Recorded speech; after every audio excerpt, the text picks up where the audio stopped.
ఇలాగైనా ట్రై చేస్తే ఒక ముద్ద ఎక్కువే తింటారు. అంత టేస్టీగా ఉంటుంది. విలేజ్‌లో అయితే ఎక్కువగా ఈ రెసిపీని ట్రై చేస్తూ ఉంటారు. నాకైతే చాలా ఇష్టం. మా అత్తయ్య గారైతే చాలా బాగా చేస్తారు. ఆమె చేతి వంట ఇంకా చాలా బావుంటుంది. ఈ పప్పయితే ఆమెలా కాకపోయినా ఒక మాదిరిగా అయినా ఈసారి టేస్టీగా వచ్చింది ఈ పప్పు. ఎప్పుడు ట్రై చేసినా ఏదో టేస్ట్ తప్పుతుంది అని అనుకునేదాన్ని.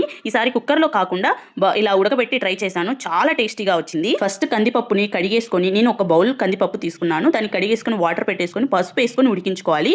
అది 50% ఉడికిన తర్వాత మనకు కావాల్సినన్ని పచ్చిమిర్చి కట్ చేసుకొని ఉడికించుకోవాలి. అవి కూడా ఉడికిన తర్వాత టమాటోస్ ఒక టమాటో అయితే సరిపోతుంది. ఎందుకంటే చింత చిగురు అనేది చాలా పులుపుగా ఉంటుంది కాబట్టి ఒక టమాటో వేసుకొని అవి 90% ఉడికిన తర్వాత మనం కడిగి పెట్టుకున్నటువంటి చింత చిగురుని వేసుకొని వెనుపుకుంటే సరిపోతుంది. ఈ చింత చిగురు వేసిన తర్వాత ఒకసారి ఒక హాఫ్ స్పూన్ వరకు కారం కూడా వేసుకొని ఉప్పు కారం సరి చేసుకొని వెనుపుకొని తాలింపు పెట్టుకోవడమే. ఈ తాలింపు వేసిన తర్వాత ఇల్లంతా గుమగుమలో అంత టేస్టీగా అంత స్మెల్ వస్తుందన్నమాట. చాలా టేస్టీగా ఉంటుంది.